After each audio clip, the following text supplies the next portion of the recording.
Halo sahabatku semua, assalamualaikum warahmatullahi wabarakatuh. Kembali lagi di channel aku, di channel Amok yang teroke, terkece, dan terlalu.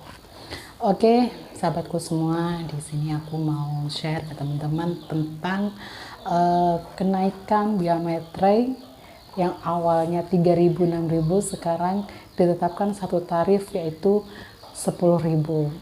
Udah tahu belum bedanya apa dan fungsinya itu apa? Pasti teman-teman selama ini kan mungkin yang teman-teman tahu kan yang sering kita pakai itu materai yang 6.000.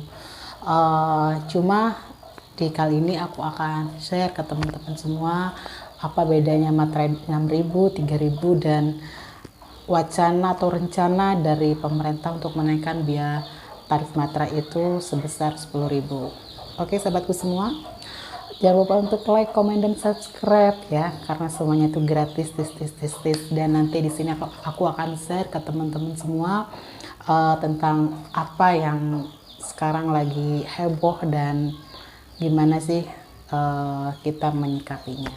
Oke.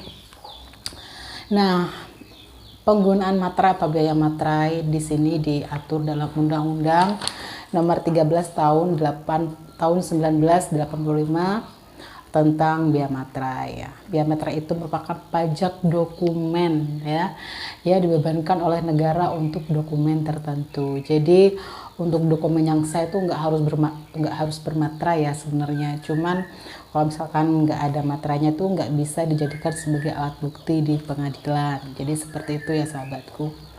Lalu untuk saat ini ya, di 2020 ini dan dari 3 dekade sebelumnya, Indonesia menetapkan biaya materai itu menjadi 2 ya, yaitu materai 6.000 sama materai 3.000. Nah, bedanya apa sih Kak? Nah, di sini akan aku jelasin bedanya atau perbandingan dari materai 6.000 sama 3.000. Nah, kalau materai 6.000 itu digunakan untuk biasanya ya untuk surat perjanjian dan surat-surat lainnya yang digunakan sebagai alat pembuktian mengenai perbedaan kenyataan atau yang bersifat perdata nih.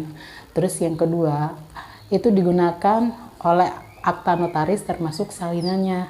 Biasanya seperti itu.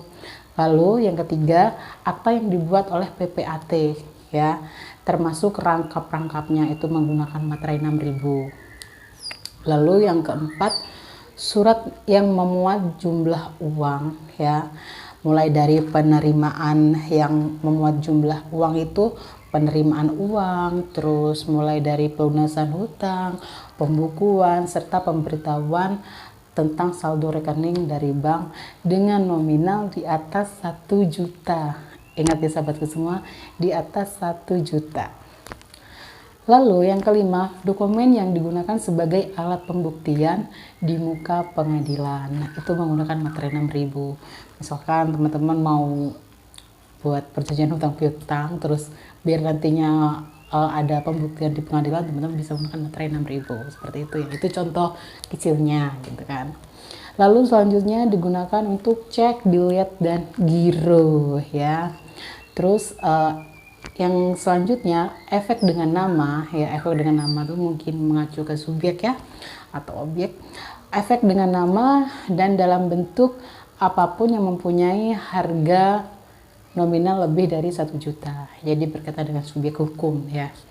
Terus yang selanjutnya itu digunakan untuk sekumpulan efek dengan nama ya. Sekumpulan efek dengan nama tuh bisa jadi nanti contohnya tuh kayak perusahaan dan lain-lainnya, itu sekumpulan efek dengan nama dan dalam bentuk apapun yang tercantum dalam surat kolektif ya, yang mempunyai harga nominal lebih dari 1 juta. Itu ya teman-teman semua. Lalu untuk yang 3.000 itu gimana Kak? Yang 3.000 itu yang pertama, surat yang memuat jumlah uang lebih dari 250.000 sampai 1 juta. Jadi ada batasnya. Jadi antara 250.000 sampai 1 juta. Seperti itu ya teman-teman ya. Lalu yang kedua, itu surat berharga ya. Surat yang berharga misalnya terus wesel, terus promes dan akset ya. Akset dengan nominal lebih dari 250.000 sampai 1 juta. Lalu yang ketiga, efek dengan nama dan dalam bentuk apapun yang memiliki nilai lebih dari 1 juta. Itu menggunakan materai 3000, sahabatku semua. Lalu beda atau garis besar dari perbedaan materai 6000 sama materai 3000 itu terletak dari nominal ya.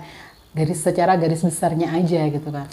Kalau yang 6000 itu di atas 1 juta, tapi kalau yang 3000 itu digunakan antara rentan 250.000 sampai 1 juta. Jadi seperti itu ya sahabatku semua.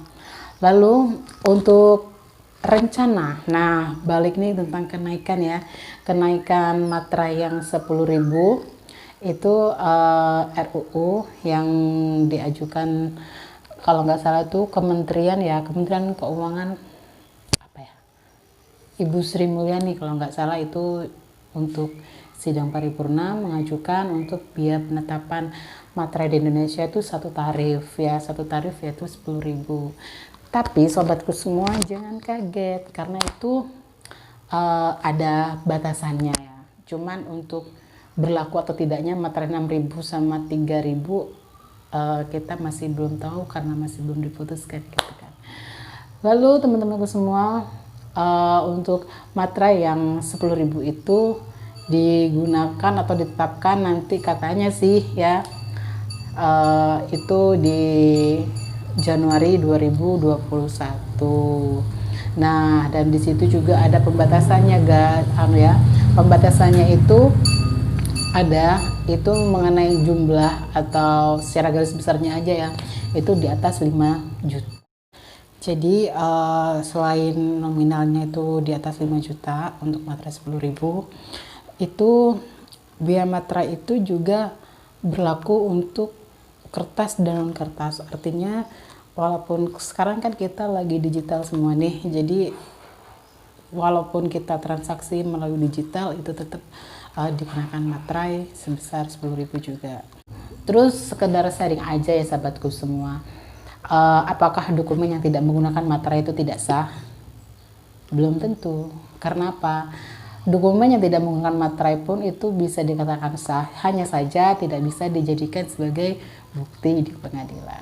Oke sahabatku semua, sekian dari aku, semoga bermanfaat dan jangan lupa untuk